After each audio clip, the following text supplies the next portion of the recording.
Señoras y señores, buenas tardes. Esta es la charla ya número 92 de los Hechos de los Apóstoles, correspondiente, como siempre les digo, al capítulo 19, esta vez versículo 8 hasta el versículo 12. Vamos a rezar antes de empezar la charla, para que el Señor nos ilumine, para que ustedes puedan entenderla bien y yo pueda expresarme también según Dios quiere. En el nombre del Padre, del Hijo y del Espíritu Santo. Amén. Ven, Espíritu Santo, y llena el corazón de los hombres, y enciende en ellos el fuego de tu amor. Envía, Señor, tu Espíritu para darnos vida nueva, y todo será recreado, y renovarás la faz de la tierra. En el nombre del Padre, del Hijo y del Espíritu Santo. Amén. Como siempre, les recuerdo que tengo este canal que se llama La Sagrada Escritura en Profundidad, a la cual pueden ustedes acudir siempre que lo deseen, escuchando los 19 capítulos anteriores a este que estamos empezando hoy, porque ya les digo que pasan muchas cosas y es el comienzo de la Iglesia primitiva. Entonces, ¿cómo perderse todos los comienzos de la Iglesia primitiva desde que, y siempre les digo lo mismo, desde que, por ejemplo, Judas es sustituido por el siguiente apóstol? Y de tantas y tantas cosas que ocurren.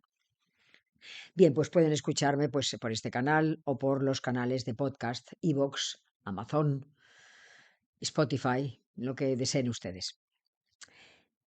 Vamos a rezar también a San Pablo. San Pablo ruega por nosotros. San Aquila, Santa Priscila ruega por nosotros. Santos y santas que hubo en Éfeso, de los cuales no conocemos los nombres. Rogad por nosotros. San Charbel ruega por nosotros. Todos los santos y ángeles del cielo, rogad por nosotros en esta charla que vamos a escuchar hoy. En el nombre del Padre, del Hijo y del Espíritu Santo. Bien, pues recuerden ustedes que en la charla anterior yo les hablaba de que cuando en su tercer viaje Pablo llega a Éfeso, se encuentra estas 12 personas que dicen que cuando él les pregunta, dicen pues que no conocemos nada más, que nosotros conocemos el bautismo de Juan. Y les recuerdo a ustedes que en la charla 91, la anterior, yo les expliqué todo este asunto. Pero claro, les lo refresco diciendo que, claro, el bautismo de Juan era un bautismo de conversión, un bautismo de arrepentimiento, de comienzo. Era un bautismo en el que, digamos, que empezaba, se estaba esperando a Jesucristo, que era el Mesías, y no tenía nada que ver con el bautismo cristiano que luego hubo. Y claro, esta gente que se había bautizado según y se había seguido a Juan Bautista estaba estacionada y en el movimiento de Juan Bautista en el Jordán y no sabía demasiadas cosas más. Cuando Pablo empieza a enseñarles, ellos se bautizan enseguida porque estaban muy bien dispuestos y además reciben, mejor dicho, la imposición de manos por parte de Pablo, es decir, el bautismo, el sacramento de la confirmación, y inmediatamente pues baja sobre ellos el Espíritu Santo y profetizan y hablan en lenguas. Entonces empezamos hoy la charla correspondiente al día de hoy. Dice, capítulo 19, versículo 8. Dice, entró en la sinagoga y durante 3 meses hablaba con valentía, discutiendo acerca del reino de Dios e intentando convencerles. Pero como algunos se obstinaban y no se dejaban persuadir y hablaban mal del camino de la fe, rompió con ellos y formó grupo aparte, discutiendo diariamente en la escuela de Tirano.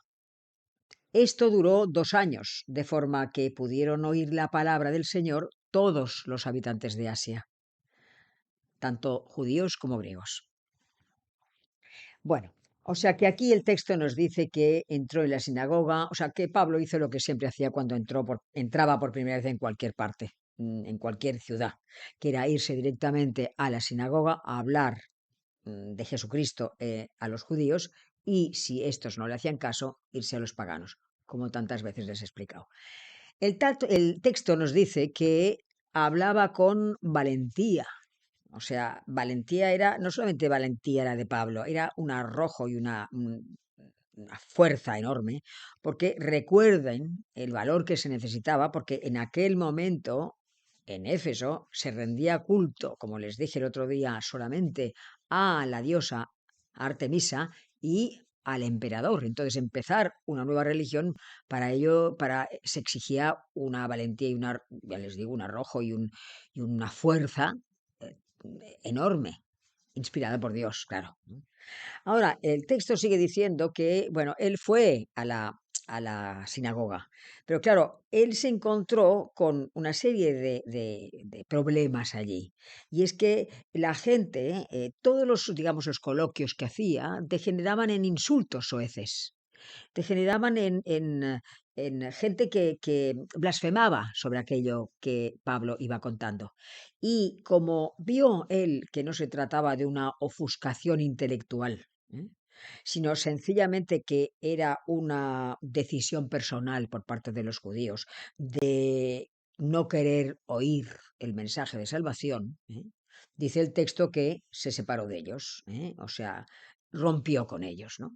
Esto, de paso, a decirles que es algo que es corrientísimo hoy día, exactamente igual que entonces. O sea, la gente, el Señor es, yo soy el camino, la verdad y la vida, dice Él. Entonces, Él es la verdad.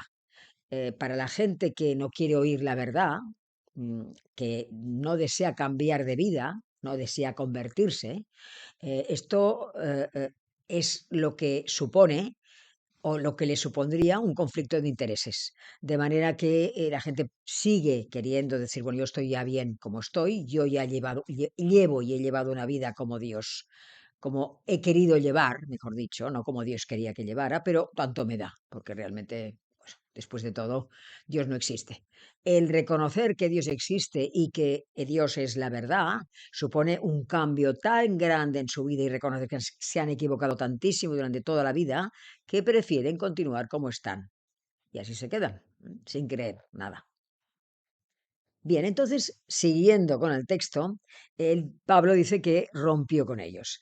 Entonces, fíjense que eh, lo que llama el romper es sacar a los discípulos que había hecho, ¿no? Y llevárselos a la escuela de Tirano. De Tirano sabemos poco, en el sentido de que no nos dicen quién era, pero sí que podemos pensar tal vez que fuera un maestro de la retórica o un maestro de filosofía.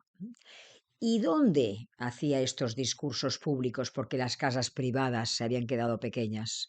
Pues tampoco lo sabemos, pero tal vez podríamos aventurar que en estudios arqueológicos han descubierto 5 gimnasios que no solamente servían para sitios de deporte, sino que también allí se formaba a la gente, digamos, en el ingenio y en la diversión. O sea que a lo mejor tomó una parte de aquellos gimnasios y empezó a hablar este tipo de discurso público. ¿Qué gente le escuchaba? ¿Qué tipo de gente escuchaba a Pablo cuando él hablaba? Pues todo tipo de gente: libertos, esclavos, filósofos, tenderos, artesanos, gente bien, gente con dinero, mujeres, hombres, empleados públicos, empleados privados, todo tipo de gente que quería acercarse y oír a Pablo. ¿Y cuándo lo escuchaba? Pues lo escuchaba pues desde las 11 de la mañana hasta las 4 de la tarde, porque luego el calor arreciaba y ellos se iban.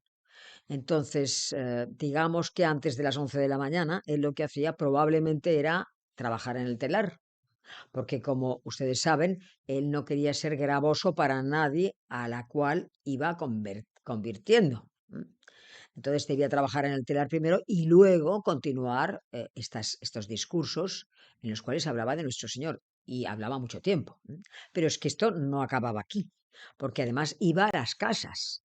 A las casas, digamos que en un momento dado, eh, era una costumbre, digamos, oriental, en los discursos de sobremesa, pues hacer, digamos, discursos, o sea, hablaban.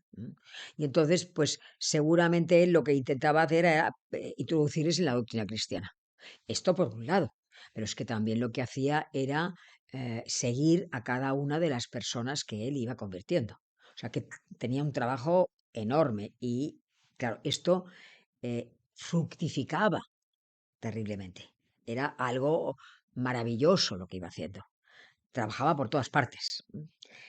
El texto nos dice que esto duró 2 años, dice el texto. O sea, todo este trabajo que les estoy explicando duró 2 años, dice.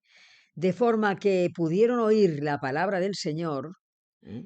No solamente los habitantes de Asia, sino también judíos y griegos. Bueno, o sea, los habitantes de Asia ya saben que Asia era una provincia de Roma. Entonces, él probablemente lo que en la carta primera a los Corintios, capítulo 16, versículo 8, él nos dice, me quedaré en Éfeso hasta Pentecostés, porque se me ha abierto una puerta grande y prometedora.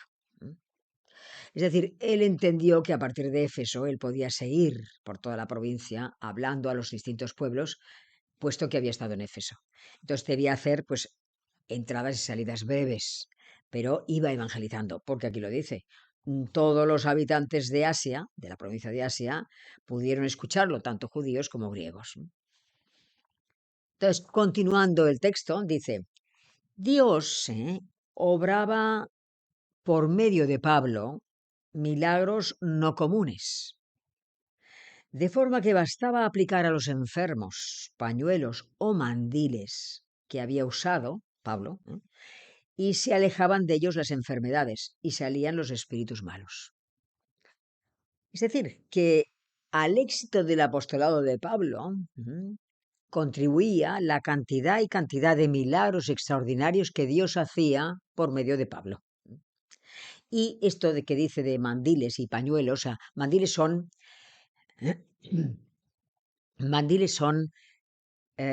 delantales, los delantales que la gente se pone normalmente a media cintura para protegerse de lo que, si tienen alguna mancha, pues para protegerse del traje que llevan detrás.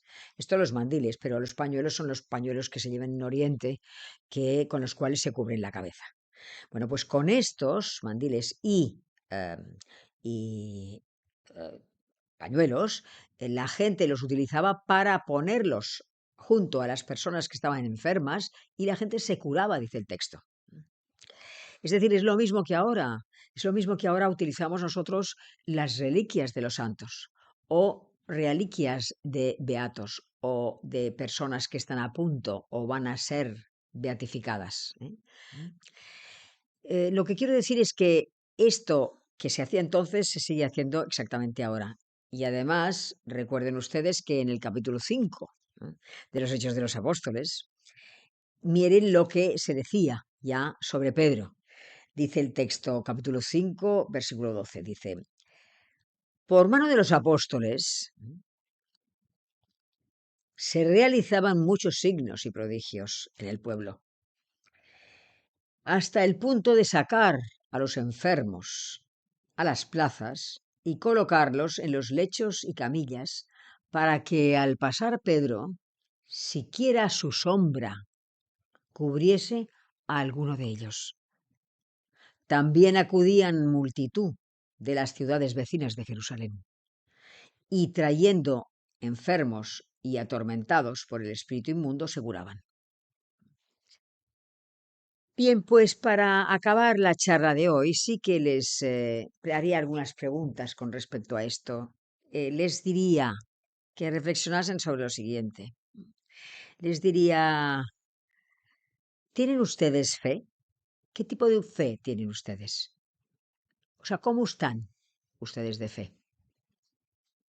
¿Qué tipo de fe tienen? ¿Tienen, por ejemplo, el mismo grado de fe que tenían estas personas de las cuales les he hablado, que acercaban los pañuelos y los delantales que usaba Pablo a la gente enferma, confiando totalmente en nuestro Señor Jesucristo, para que por medio de estos mandiles y pañuelos que usaba Pablo la gente se curara o sanara interiormente? ¿Piensan ustedes en todo esto? ¿Cómo es su fe? ¿Qué tipo de fe tienen? Reflexionen sobre ello. Y nos despedimos hasta la semana que viene. Rezamos a la Santísima Virgen. Dios te salve María, llena de gracia, el Señor es contigo. Bendita eres entre todas las mujeres, bendito es el fruto de tu vientre, Jesús. Santa María, Madre de Dios, ruega por nosotros pecadores ahora y en la hora de nuestra muerte. Amén. En el nombre del Padre, del Hijo y del Espíritu Santo. Hasta la semana que viene, si Dios quiere.